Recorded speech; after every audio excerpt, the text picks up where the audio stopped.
सिद्धाणं नमो आर्याणं नमो अज्ञानं नमो लोये सपसाहणं एसो पंचुलमुक्कारो सब पावपणाश्नो मंगलानं च सदेशि परमं हवै मंगलं नमो अरिहन्ताणं नमो सिद्धाणं नमो आर्याणं नमो अज्ञानं नमो लोये सपसाहणं एसो पंचुलमुक्कारो सब पावपणाश्नो मंगलानं च सवेसि परमं हवै मंगलं नमो अरिहन्ताणं नमो सिद्धाणं नमो आर्याणं नमो वज्रायणं नमो लोये सवसावणं एसो पंचणमुक्कारो सब पावपणाश्नो मंगलानं च सवेसि परमं हवै मंगलम्।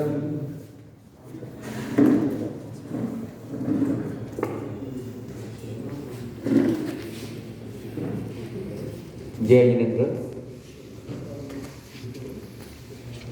महात्मा गांधी के बारे में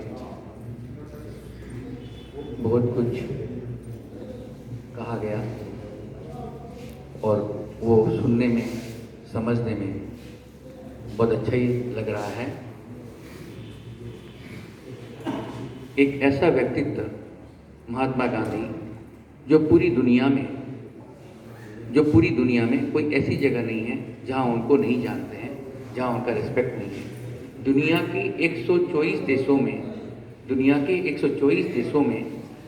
महात्मा गांधी की मूर्ति लगी हुई है। 84 कंट्रीज में महात्मा गांधी के नाम से राजपथ है, रोड है। 120 देशों में महात्मा गांधी के नाम से डाक टिकट है, पोस्टल स्टैम्प निकले हुए हैं। महात्मा गांधी किस प्रकार के व्यक्तित्व थे, इससे एक अंदाजा हम लगा सकते हैं कि महात्मा गांधी के लिए जॉर्ज बर्नार्ड शो ने एक बार कहा था, जब उनको कहा गया कि आप अपनी जीवनी क्यों नहीं लिखते, तो बोले मैं जीवनी लिखूं? बोले मैं महात्मा गांधी जैसा हो नहीं सकता, मैं इतना सत्य बोल नहीं सकता, इसलिए मैं जीवनी लिख नहीं सकता। जीवनी लिखने से मुझे सच लिखना पड़ेगा, तो इसलिए मैं लिख नहीं सकता। चार्ली चैपलिन जो पूरी दुनिया को हंसाते हैं, चार्ली चैपलिन दुनिया में हंसी के बादशाह हैं, जो सबको हंसाते हैं, वो गांधी जी के दीवाने थे। कैसे दीवाने? जब गांधी जी गोल टेबल बैठक के लिए, राउंड टेबल बैठक के लिए लंदन पधारे थे, तब वहाँ चार्ली चैपलिन अपने सारे कामों को छोड़ के वहाँ पहुँच गए थे। तो महात्मा गांधी दुनिया में जितने भी पाठ्य पुस्तक है, उसमें सबसे ज़्यादा पाठ्य पुस्तक में जो स्कूल का कोर्स है, कॉलेज का कोर्स है, वहाँ महात्मा गांधी को पढ़ाया जाता है। उस व्यक्ति की हत्या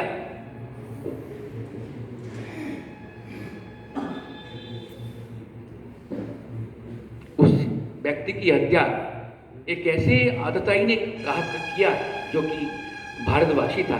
हमें बहुत दुख है कि उस व्यक्ति की जो महान था, महात्मा जिनको बोला जाता था, कौन बोलते थे? महात्मा रविन्द्रनाथ टैगोर बोलते थे, उनको महात्मा गांधी सुभाष चंद्र बोस जी बोलते थे।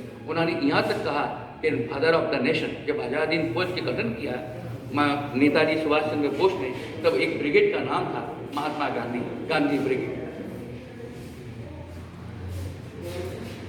ये बहुत दुख की बात है कि गांधी जी के अहिंसा को, गांधी जी के सत्य की प्रति निष्ठा को हम लोगों ने भुला दिया है।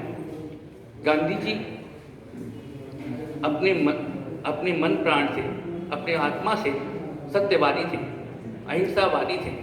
उन्होंने जितने भी आंदोलन किए, उस आंदोलन में कहीं भी हिंसा का स्थान नहीं था, असत्य का स्थान नहीं था। एक चीज़ और जो हम समझ नहीं पाए अभी तक कि गांधी जी चरखा क्यों चलाते थे। इसके पीछे गांधी जी को देश को आत्मनिर्भर बनाना था। गांधी जी की विदेशी साम्राज्य के बाद की जड़ें हिलानी थी। ये चरखा से, संस्कृति से विदेशी साम्राज्यवाद की जड़ें हिल गई, क्योंकि उनका कपड़ा बिकना बंद हो गया, उनके मैनचेस्टर की फैक्ट्रियां बंद होने लगी। लोग बोलते हैं चरखा चलाते थे, वो चरखा नहीं चलाते थे, वो ब्रिटिश साम्राज्य की नींव को हिला रहे थे।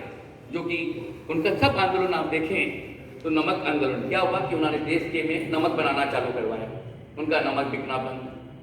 उन्होंने जो घर घर में सिर्फ आत्मनिर्भर भारत की, अभी बहुत लोग उसकी क्रेडिट लेते हैं, आत्मनिर्भर भारत की सबसे अच्छी कल्पना, सबसे सच्चाई वाली कल्पना यथार्थ में उपस्थित करना, वो महात्मा गांधी थे।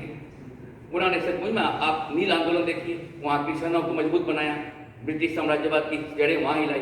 खेड़ा आंदोलन देखिए, फिर आप ये जो अपना नमक वाला है लवन नवन भाई नमाना अंदर उसको देखिए, सब जगह पर होना नहीं चाहिए। अंग्रेज लोग ऐसे ही नहीं छोड़ के दिए। गांधी जी ने अहिंसा के माध्यम से, सत्य के माध्यम से उनकी जड़ें हिलाई। उसके बाद उनके पास बचा कुछ नहीं, देखा कुछ भी नहीं पा रहे हैं वो यहाँ पर। उनको अभी मैंने इधर लोग जागृत हो गए थे तो उनको असुविधा थी, अंग्रेज लोग मजबूरन भारत छोड़े, ऐसे ही नहीं छोड़े। जाने के पहले जैसे कि पूर्ववर्ती वर्तनों का कि सांप्रदायिकता बीज बहन करके दिए, उन्होंने ये देश को डिवाइड कर दिया, देश को हिंदू, मुसलमान, सिख, क्रिश्चियन, जैनों में विभक्त कर दिया। तो ऐसा घाव उन्होंने करके गए अंग्रेज लोग जाने के पहले, जो हम लोग सोच भी नहीं सकते। अगर गांधी जी जब देश स्वाधीनता का फंक्शन मना रहा था, जश्न मना रहा था कि देश स्वाधीन हुआ 1947 15 अगस्त को, तब गांधी जी कहाँ थे? गांधी जी पश्चिम बंगाल में थे। कहाँ थे? इंडियन मिरर स्टेट में थे। वहाँ हिंदू मुस्लिम का रायट चल रहा था, उसका प्रोटेक्शन कौन कर रहा था?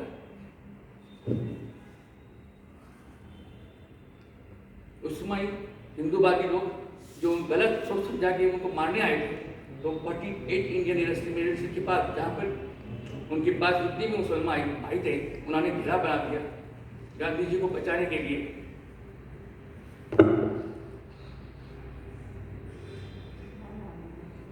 अगर उन्होंने नहीं बचाया उसका मुस्लिम भाइयों ने, तो गांधी जी उस दिन ही शहीद हो गए होते।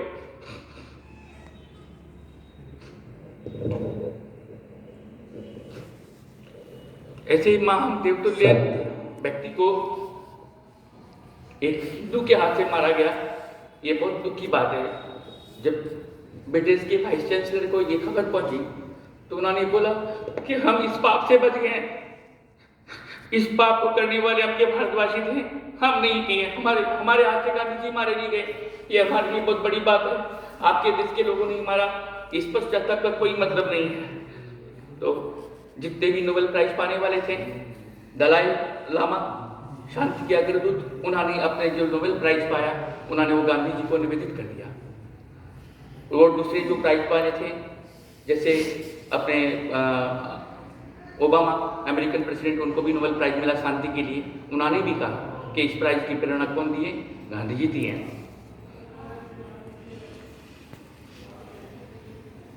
ऐसे महान पुरुष को बारंबार हमारा नमन, वंदन। और ये खाली कहूँगा कि उन्होंने, चाहता हूँ कि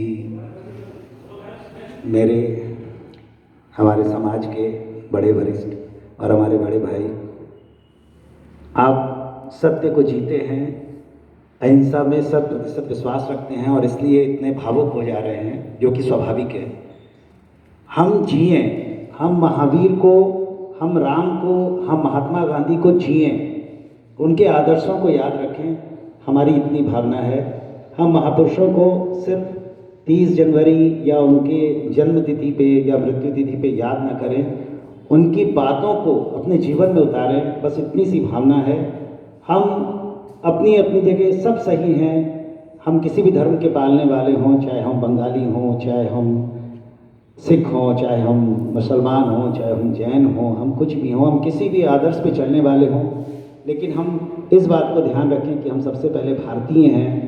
हमारा कर्तव्य क्या है, हम इस चीज़ को अगर दिमाग में रख के अपने देश के लिए सोचें, तो वो मेरा अपना मानना है कि इन महात्मा गांधी जैसे महापुरुषों को हमारी श्रद्धांजलि